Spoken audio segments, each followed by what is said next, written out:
Hello बच्चों, very very good morning. How are you all are fine, very good बच्चों। तो you all are welcome with your favourite channel maths आसान है। और आज हम 3.2 को कंटिन्यूएशन में करने के लिए क्लास ले रहे हैं। तो चलिए करते हैं 3.2 एक्सरसाइज को कंटिन्यू। हमारे इम्पोर्टेंट क्वेश्चंस में अब आता है क्वेश्चन नंबर 18, जो कि बेहद इम्पोर्टेंट है from your examination point of view. ठीक है, तो आई एम डैम श्योर कि आपके जो स्कूल वाले टेस्ट होंगे उनमें तो ये क्वेश्चन ज़रूर पूछा ही जाने वाला है। रही बात आपके बोर्ड्स की क्लासेस का, बोर्ड के एग्ज़ाम्स का, तो वहाँ पे भी ये one of the most expected questions में से है। ठीक है, तो चले करते हैं इसको। a इक्वल्स टू दिया हुआ है 0 minus 10 alpha by 2, 10 alpha by 2 and this is again 0।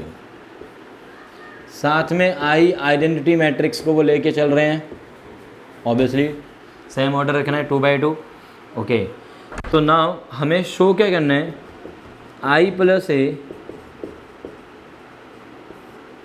Is equals to I minus का A multiplied by cos alpha minus sine alpha and this is cos alpha. ये हमें शो करना है। ठीक है, तो चलिए करते हैं स्टार्ट बेटा।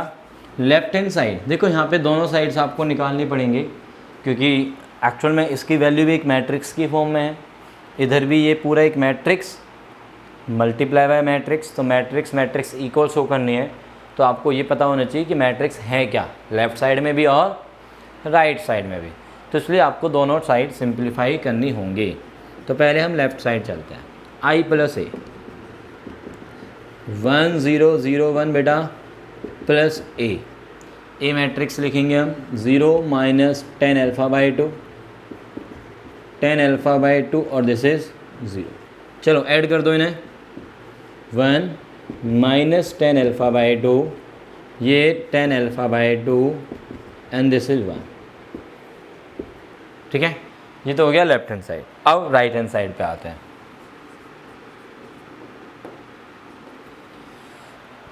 तो मेन तो राइट हैंड साइड है आई माइनस ए। अच्छा, यहीं से देख लेते हैं, ये आई प्लस ए था। अब जब आई माइनस ए करेंगे, जब यहाँ पे प्लस की जगह माइनस आएगा तो क्या बनेगा, आई माइनस ए 1 माइनस 0, तो 1। ये मैं आई माइनस ए की वैल्यू डाल रहा हूँ बच्चों, किसकी वैल्यू डाल रहा हूँ मैं, आई माइनस ए की वैल्यू। तो ये 1 माइनस 0, फिर 0 माइनस बीच में आएगा आई माइनस ए के लिए, 0 माइनस ऑफ माइनस दिस, तो minus minus plus 10 alpha by 2। Similarly 0 minus का ये दिस टर्म, तो माइनस 10 अल्फ़ा बाई 2 आ जाएगा, दिस इज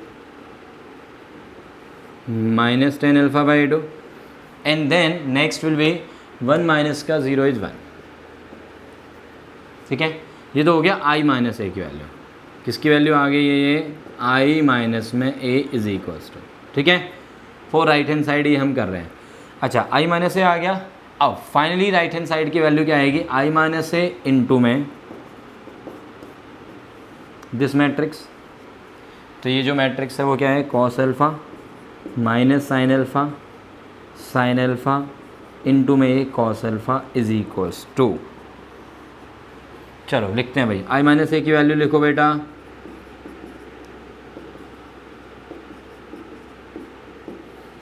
इंटू में ये वाली मैट्रिक्स।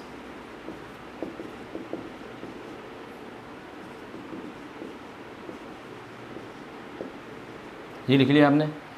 एक्चुअल में राइट हैंड साइड यहाँ से स्टार्ट हो रही है एक तरह से, क्योंकि आई माइनस ए पहले मैंने निकाला, फिर मैंने देखा कि राइट हैंड साइड में I minus A multiply by this matrix है, तो आई माइनस ए की मैंने वैल्यू पुट की है इनटू में ये मैट्रिक्स। ठीक है, चलिए करो, फिर मल्टीप्लाई करो बेटा। First row multiplied by first column, तो 1 into cos alpha is cos alpha, फिर प्लस में आ जाएगा 10 alpha by 2 multiplied by sine alpha, फिर फर्स्ट रो सेकंड कॉलम के साथ चलेगी, तो माइनस का ये sine alpha plus 10 alpha by 2 into में ये कॉस अल्फ़ा। नहीं ऐसा मैंने first row first column, first row second column, simple. Second row first column, तो minus tan alpha by two into cos alpha plus 1 into में ये sine alpha, फिर this into this, minus into minus is plus, तो tan alpha by two into में ये sine alpha plus 1 into में ये cos alpha. Okay, यहाँ तक ओके है। तो ये एक्चुअल में राइट हैंड साइड को मल्टीप्लाई करने का पहला स्टेप बोल सकते हो आप, पहला स्टेप इनफैक्ट, क्योंकि आई माइनस ए निकाला, I minus A multiply by this किया, आई माइनस ए की वैल्यू इनटू में राइट साइड जो थी हमारे पास साथ में मल्टीप्लाई करके आया। अब मैं क्वेश्चन को कर देता हूँ बेटा क्लीन यहाँ से विद एक्सरसाइज, ये भी हटाई दो, चलो हटाओ। तो मेरे पास जो लेफ्ट हैंड साइड थी वो मैंने लिखी हुई है बच्चों, लेफ्ट हैंड साइड भी लिखी हुई है। लेफ्ट हैंड साइड की वैल्यू हमारी ये थी, this is left hand side.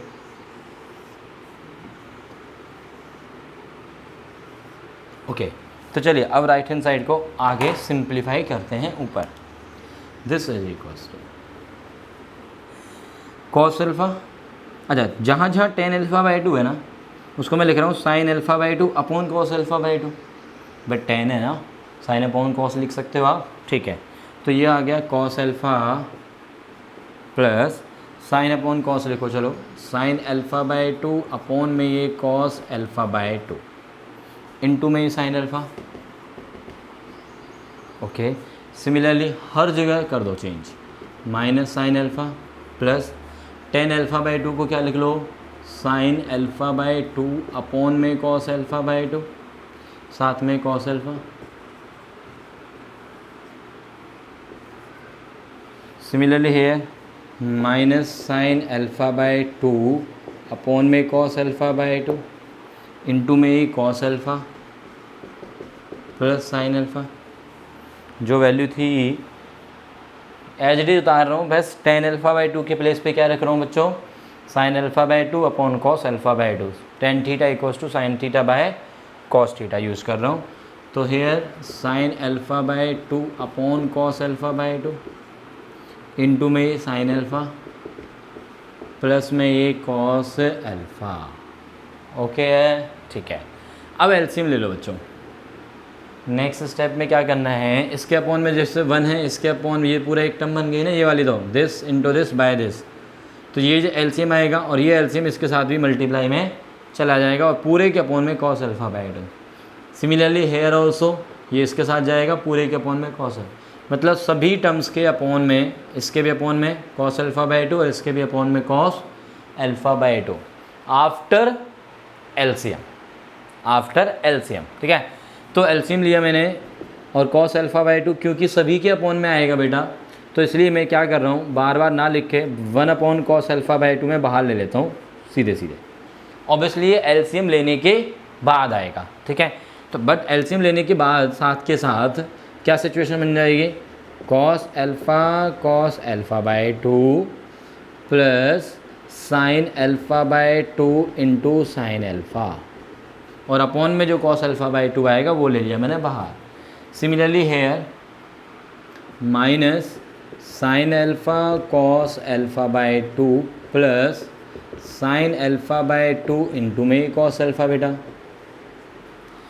Hair also minus sine alpha by two into में ये cos alpha, sine alpha into cos alpha by two. LCM जो आ रहा है वो पहले ही मैंने बाहर निकाल लिया है, sign alpha by two into में ये sine alpha plus cos alpha into में ये कॉस अल्फ़ा बाई टू, ठीक है। ये आगे बच्चों, अच्छा आई होप कि लेफ़्ट हैंड साइड आप लोगों ने नोट कर लिया होगा, जो कि बहुत ही सिंपल था।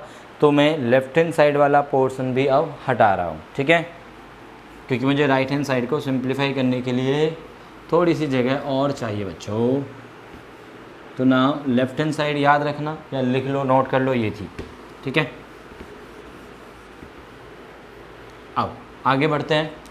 तो 1 अपॉन में कॉस अल्फ़ा बाई टू तो बेटा बाहर है ही, इनटू में देखते हैं।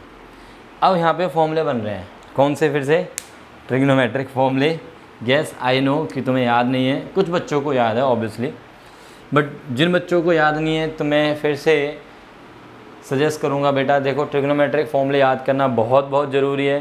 तो जिनको भी याद नहीं है प्लीज़ ट्रिग्नोमेट्रिक फॉर्मूलों पे मैक्सिमम ट्राई करो कि बहुत अच्छी कमांड आप बना लो, ठीक है।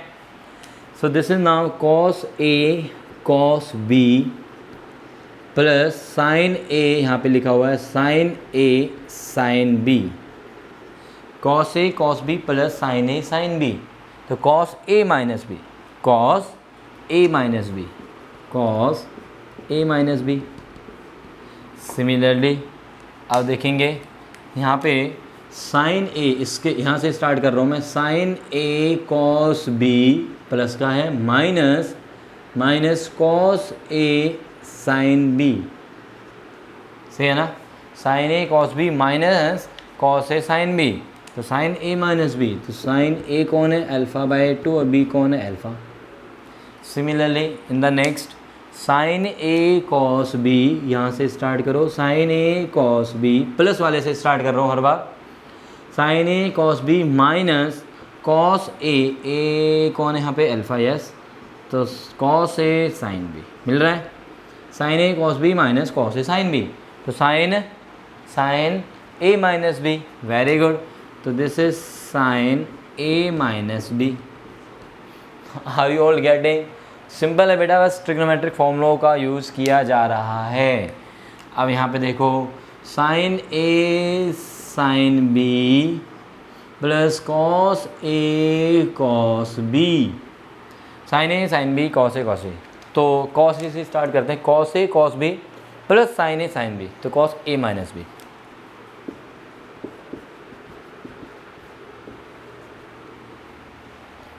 ओके अब alpha minus alpha by 2, alpha by 2, alpha by 2, alpha by 2, but इस केस में माइनस अल्फ़ा बाय 2, कौन से केस में, इस वाले केस में माइनस अल्फ़ा बाय 2 आ रहा है अंदर, और साइन के अंदर जब माइनस हो तो माइनस बाहर आ जाता है, ठीक है।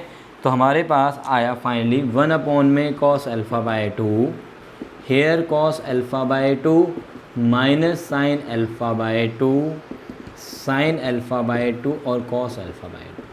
अब अंदर भेज दो बच्चों, अंदर भेजो क्या आएगा, 1 tan alpha by 2 minus tan alpha by 2 और हेयर 1।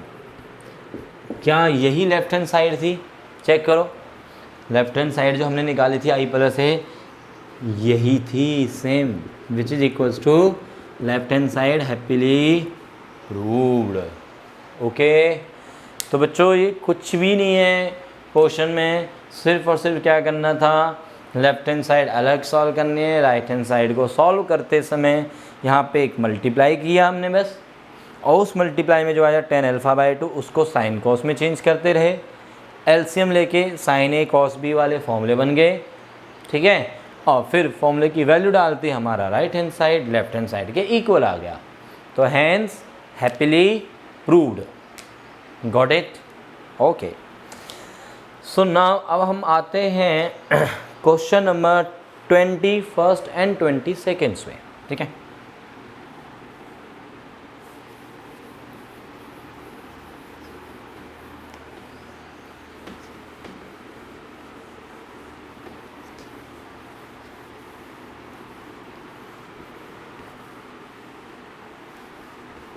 Question number 21 and 22।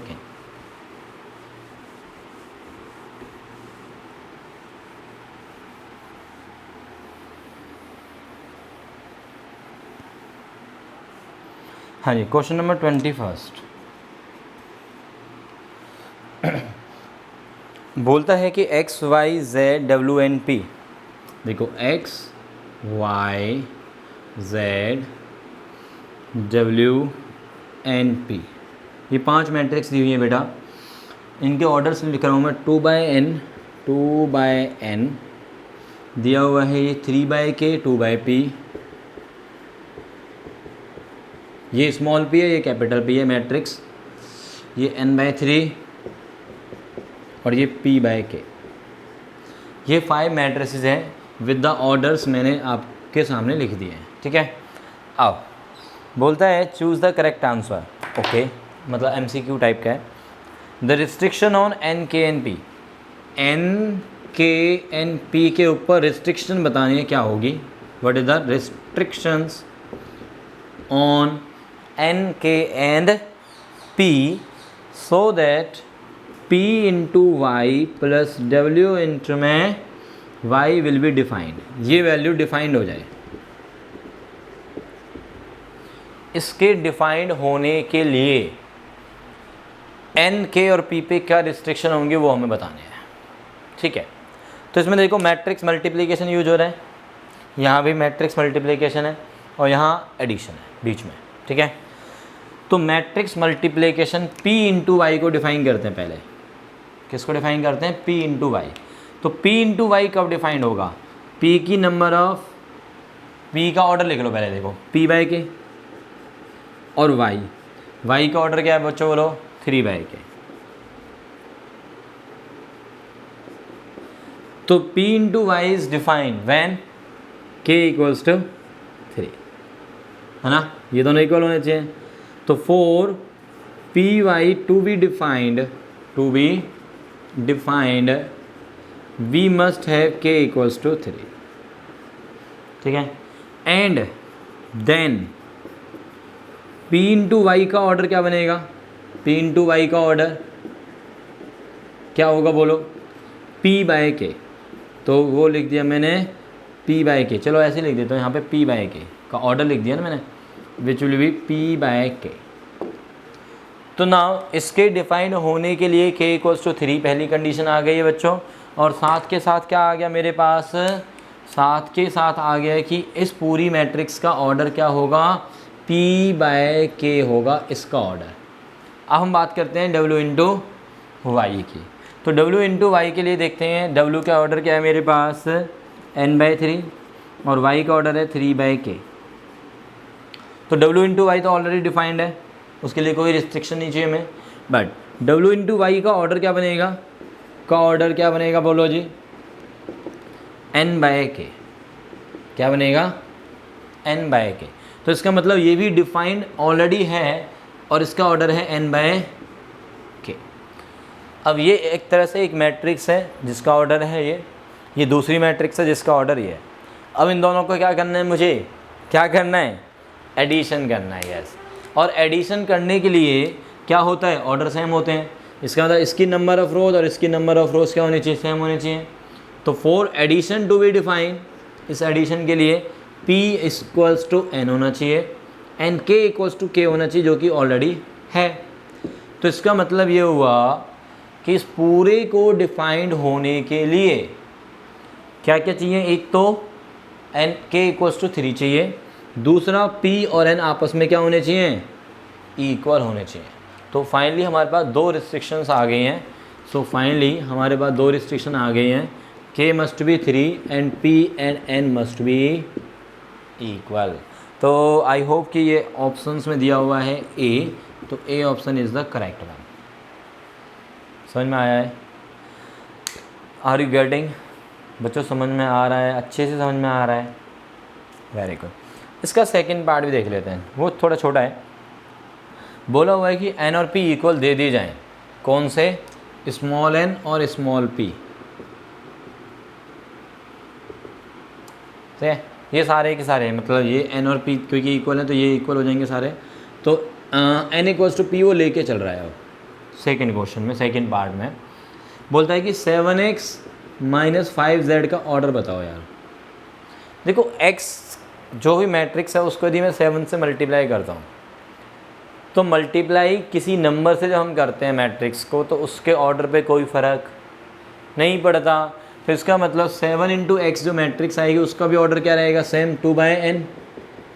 और ऐसे ही 5 इंटू जेड का ऑर्डर क्या रहेगा? 2 बाय p। और n और p आपस में क्या दिए हुए हैं पहले से ही? इक्वल। तो मैं इसको 2 बाय n बोल लेता हूँ और इसको भी 2 बाय n बोल लेता हूँ यार, क्योंकि p की वैल्यू तो मैं n डाल सकता हूँ, दिया हुआ है क्वेश्चन में। ओके, अब ये पूरी एक मैट्रिक्स में से ये सेम मैट्रिक्स माइनस करनी है 5z वाली।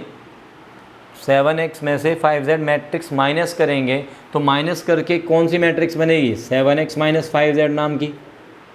भाई पहले तो 7x एक मैट्रिक्स, 5z दूसरी मैट्रिक्स, माइनस करोगे, माइनस करने के लिए क्या चाहिए होता है, ऑर्डर सेम चाहिए होते हैं, दोनों के ऑर्डर सेम है 2/n और इसका भी 2/n बिकॉज ऑफ p और n आर इक्वल। तो इस पूरे का ऑर्डर भी क्या आएगा, सेम 2/n बोल लो या फिर इसको 2/p बोल लो, क्योंकि n और p तो सेम है। तो अब देखो आंसर में क्या दिया हुआ है, पहले ऑप्शन में p/2 नहीं है, दूसरे में 2/n, डन है, तीसरे में n/3, चौथे में p/n, तो ये सब है ही नहीं। ऑब्वियसली बी ऑप्शन पे आके ही आपकी नज़रें रुक गई, थम गई। समझ आया? ओके है। तो अब आपके पास क्वेश्चन नंबर 21 और 22 करने की भी कोई टेंशन नहीं है, क्योंकि हो गए हैं अच्छे से, आपको समझ में भी आ गए हैं। यस। अच्छा, कुछ बच्चे जो है ना, ये जो स्टेटमेंट वाली प्रॉब्लम्स हैं, क्वेश्चन नंबर 19 दिया हुआ है, क्वेश्चन नंबर 20, इसमें भी काफ़ी फंसते हैं। चलो मैं इसको भी करवा देता हूँ। तो this is one of the important also, क्योंकि स्टेटमेंट वाले क्वेश्चंस यानी कि जो एप्लीकेशन बेस्ड क्वेश्चंस हैं, और आजकल सभी बोर्ड्स एप्लीकेशन बेस्ड क्वेश्चन पे ज़्यादा फोकस कर रहे हैं। तो चलिए इनको भी करते हैं। क्वेश्चन नंबर 19, 20 फिर आपने आप कर लेना आप, ठीक है। क्वेश्चन 19,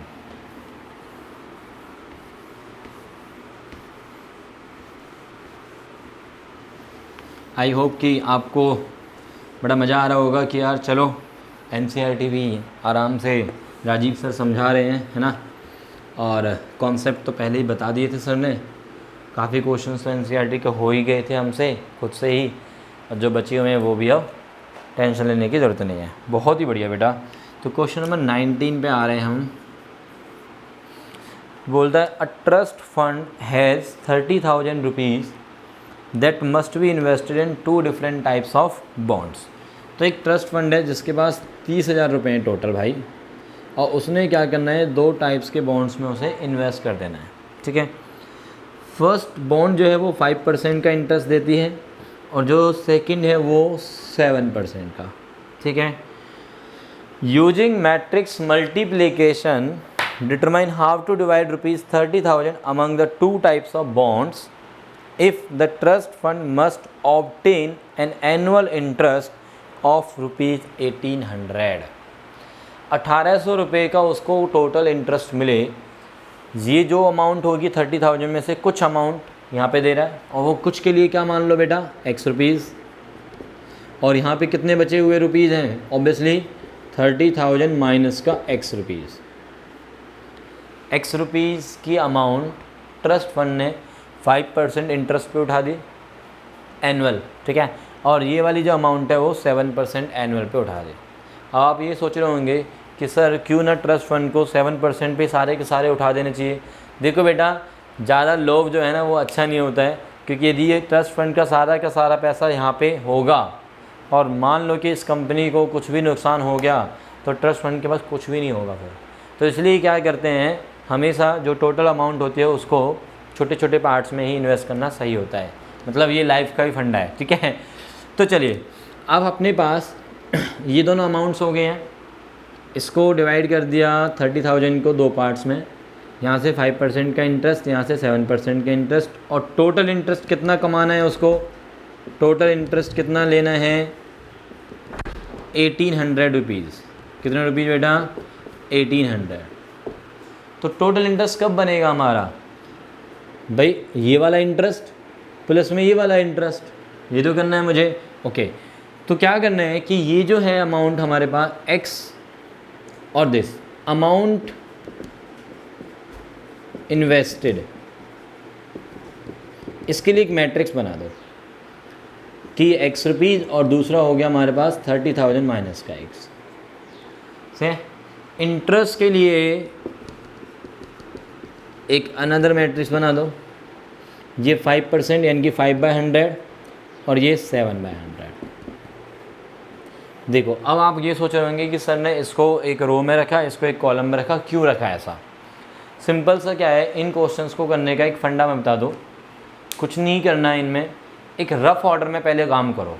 किस ऑर्डर में, रफ़ ऑर्डर में, कि यार x रुपीज़ का 5% यानी कि आप निकालोगे 5x/100 और प्लस में फिर उसका 7 इंटू में ये 30,000 माइनस का x बाय 100, और ये किसके इक्वल चाहिए मुझे, 1800 के इक्वल।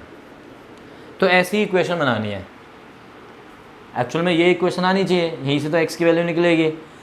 तो इसका मतलब ये हुआ कि ये जो नंबर्स हैं ये वाले इंटरेस्ट वाले, यदि मैं इनकी एक रो या एक कॉलम बना देता हूँ, इनकी एक कॉलम बना दी मैंने 5/100 और ये 7/100, और ये मैं रो बना देता हूँ ये दोनों, तो row into column, first row first column एक ही आएगा भाई। ये है 1/2, ये है 2/1, तो हमें क्या चाहिए, 1/1 ऑर्डर चाहिए, एक एलिमेंट चाहिए सिर्फ। तो first row first column this into this, यानी कि x into this plus this into this. बात समझ में आ रही है? तो इसलिए मैंने x और इसको एक रो में रखा और इसको एक कॉलम में। अब किसी के माइंड में आ रहा होगा कि सर इसको रो में और इसको कॉलम में नहीं रख सकते क्या? रख सकते हो। इसको यदि मैं रो में रख देता हूँ और इसको मैं कॉलम में डाल देता हूँ भाई, x और 30,000 माइनस में x को, तो भी तो बात सेम ही आएगी, तो भी बात सेम आएगी। तो इट डिपेंड्स ऑन यू कि आप कैसे भी करना चाहें, इसको रो कॉलम या इसको कॉलम या इसको रो में करना चाहें वो भी आप कर सकते हैं। तो पहले एक रफ़ ऑर्डर देख लिया करो कि रफ़ ऑर्डर में किस तरह से सीन बन रहा है, फिर आप उसको उसी तरह से यहाँ पे मैट्रिक्स में बना दो। तो इस मैट्रिक्स को नाम दे दो A मैट्रिक्स, इस मैट्रिक्स को नाम दे दो B मैट्रिक्स। तो टोटल इंटरेस्ट की मैट्रिक्स क्या बनेगी आपकी, बोलो, A इंटू B। सही है।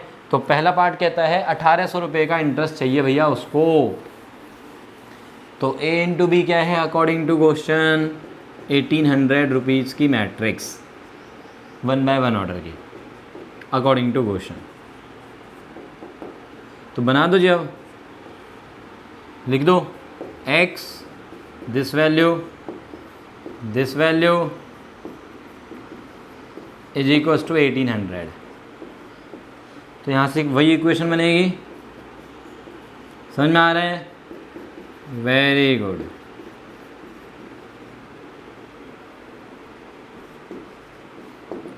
तो यहाँ से बेटा देखो x की वैल्यू निकालना बहुत ही आसान सा काम है।